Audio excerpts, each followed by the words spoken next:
Kesatuan rakyat, kesatuan jiwa, kerajaan perpaduan. Teruskan bersama di dalam channel ini untuk perkembangan-perkembangan isu semasa, isu politik, dan isu-isu hangat di Malaysia pada hari ini. Jangan lupa teruskan bersama di dalam channel ini.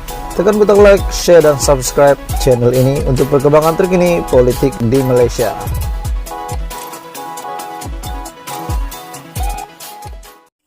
Salam sejahtera Malaysia, tuan-tuan dan puan-puan semua. Selamat datang ke channel Fels Lifestyle.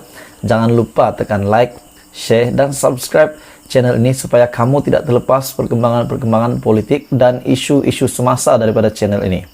Oke, baik tuan-tuan dan puan-puan semua, dikabarkan Perhimpunan Agung UMNO yang diadakan dalam masa yang terdekat ini pada Januari dan menjadi isu hangat, menjadi perbualan ramai orang, terutamanya kepada peminat ataupun pengundi UMNO.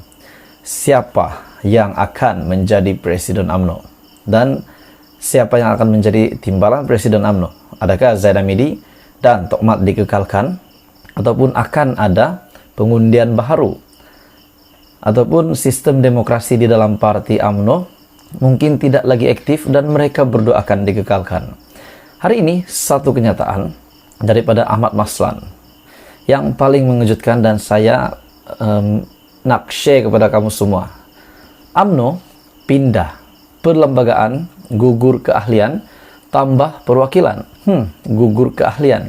Siapa yang nak kena gugur? Mari kita baca berita ini. Mari kita lihat. UMNO akan membuat pindaan perlembagaan, membabitkan pengguguran keahlian serta pertumbuhan perwakilan pada Perhimpunan Agung UMNO yang akan diadakan pada 11 Januari hingga 14 Januari pada tahun 2023. Setiausaha Agung UMNO, Datuk Seri Ahmad Maslan berkata, pindaan dua fasal perlembagaan parti itu akan dibentangkan Naib Presiden Datuk Seri Muhammad Khalid Nordin. Katanya, pembentangan pindaan perlembagaan itu akan berlangsung dalam Perhimpunan Agung UMNO khas pada 13 Januari yang dijadwalkan bermula kira-kira 11.30 pagi selepas selesai ucapan dasar Presiden. Perkara yang nak dipindah dalam perlembagaan UMNO bulan depan adalah ke atas pasal 20.11 yang menyebut seorang ahli parti yang menang bertanding tetapi meninggalkan parti atau bertanding sebagai calon bebas atau parti lawan sama ada pada PRN atau parlimen akan tergugur keahlian secara otomatik. Pindaan fasal berkenaan adalah disesuaikan Akta Anti Lompat Parti yang sudah diluluskan di Dewan Rakyat sebelum ini.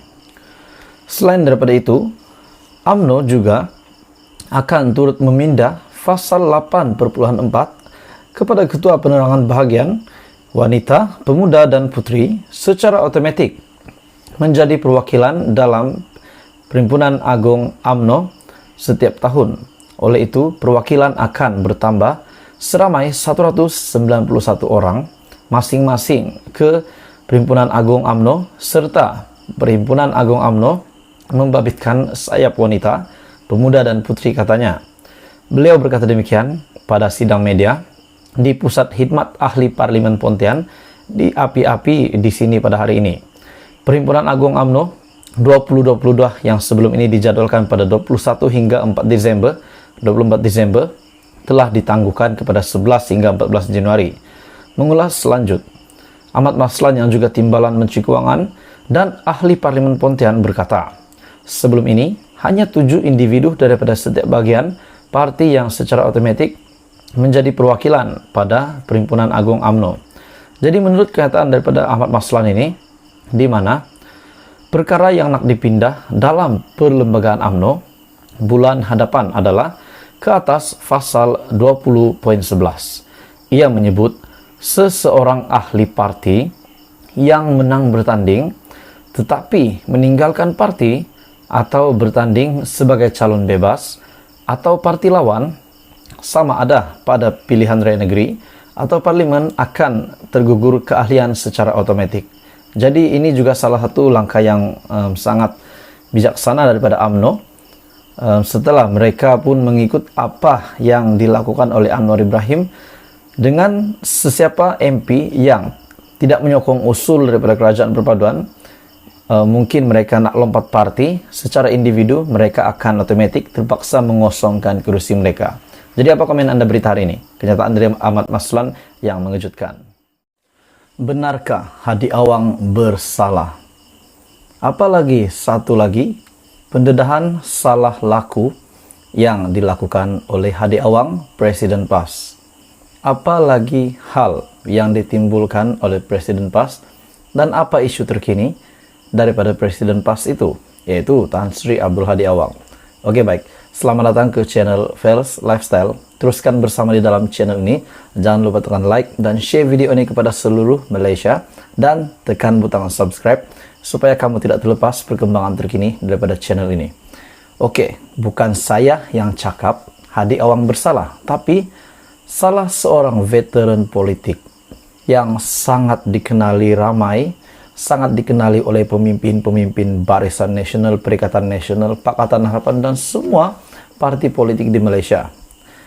Hari ini, satu pendedahan mengejutkan diterbitkan di Malaysia kini. Akhirnya, Lim Kit Siang bersuara. Hadi sangat salah. Dengan simple, kenyataan itu daripada Lim Kit Siang. Oke, apa kesalahan Hadi? Adakah salah laku terbesar lagi? Mari kita teruskan berita hari ini. Abdul Hadi Awang, Anda sangat salah. DAP bukan sahaja mewakili suara orang bukan Melayu dan orang bukan Islam, tetapi DAP mewakili rakyat Malaysia, termasuklah orang Melayu dan orang Islam.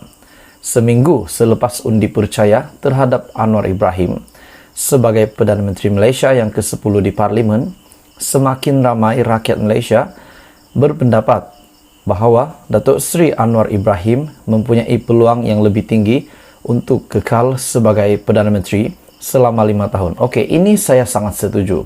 Kita dapat melihat komen-komen di Twitter Datuk Seri Anwar Ibrahim, di Facebook. Kita melihat ada yang komen yang berkata bahawa dulu mereka tidak menyokong Anwar Ibrahim. Tetapi hari ini mereka telah menyatakan sokongan mereka setelah Datuk Seri Anwar Ibrahim menjadi Perdana Menteri Malaysia yang ke-10. Saya sangat sokong dengan kenyataan daripada Lim Kit Siang. Anda bagaimana? Anda boleh komen di bawah bahwa Anda menyokong Lim Kit Siang ataupun tidak. Oke, baik, kita teruskan. Perkara ini telah meningkatkan lagi usaha pihak yang masih belum berpuas hati ataupun belum berputus asa untuk menumbangkan kerajaan yang ada hari ini di bawah pimpinan Datuk Seri Anwar Ibrahim. Seperti dalam langkah Sheraton sebelum ini. Konspirasi politik langkah Sheraton yang pertama bermula dengan politik toksik penipuan, syakwa sangka, kebencian, perkauman, dan keagamaan yang bersangkut paut dengan ratifikasi Konvensyen Antarabangsa, penghapusan semua bentuk diskriminasi, perkauman, dan juga dengan penciptaan kebencian dan syakwa sangka melalui fitnah, di mana mereka menuduh DAP sebagai berada di sebalik rancangan untuk meratifikasi ISED sebagai pembukaan serangan anti Melayu dan Islam oleh DAP. Hadi kini yang tahu isu ISED pada tahun 2018 tidak mempunyai apa-apa kaitan dengan DAP. Memandangkan para menteri dan pemimpin DAP sendiri terkejut seperti mana orang lain juga dengan pengumuman Perdana Menteri pada ketika itu, Tun Dr. Mahathir Mohamad dalam ucapannya di Perhimpunan Agung Pertubuhan Bangsa-Bangsa Bersatu pada bulan September 2018 mengenai ratifikasi Perjanjian Utama Hak Asasi Manusia PBB. Tetapi Hadi tidak membuat apa-apa usaha dalam 4 tahun yang lepas untuk memohon maaf kepada DAP atau untuk mengakui kesilapannya dalam menabur penipuan dan fitnah berkaitan ISED terhadap DAP. Okey, tuan-tuan dan semua, ISED adalah setelah kenyataan daripada Lim Kit Siang di mana konspirasi politik langkah Sheraton yang bermula dengan politik toksik, penipuan, syakwa sangka, kebencian, perkauman, dan keagamaan yang bersangkut paut dengan ratifikasi Konvensyen Antarabangsa, penghapusan semua bentuk diskriminasi, perkauman. Itulah ICED, ICERD. Hadi tidak membuat apa-apa usaha menurut Lim Kit Siang. Dan kini Hadi mengulangi semula helah lamanya. Surat terbuka kepada Hadi minggu lepas mendakwa yang kadar keluar mengundi orang Melayu dalam PRU 15 lebih rendah berbanding dengan kaum lain. Bukan saja tidak berasas, tetapi merupakan langkah pertama usaha untuk menjatuhkan kerajaan Anwar seperti langkah Sheraton. Penganalisis politik juga Bridget Wells dari University of Nottingham, Malaysia mengatakan yang orang Melayu membentuk peratusan pengundi tertinggi berdasarkan data yang dikutipnya. Dia mengatakan yang kadar keluar mengundi yang lebih rendah dalam kalangan orang Cina dan kumpulan etnik, bukan Melayu. Yang lain menafikan dakwaan Hadi yang kononnya 98% golongan bukan Islam, termasuklah yang berada di luar negara, mengundi dalam PRU 15 untuk menyokong DAP, sedangkan hanya 60% orang Islam sahaja yang mengundi. Jadi, adakah Anda setuju dengan kenyataan daripada Lim Kit Siang dengan salah laku terbaru Hadi yang telah didedahkan oleh Lim Kit Siang? Ataupun Anda setuju dengan kenyataan daripada Hadi? Teruskan bersama di dalam channel ini untuk berita selanjutnya dan isu-isu terkini daripada channel ini.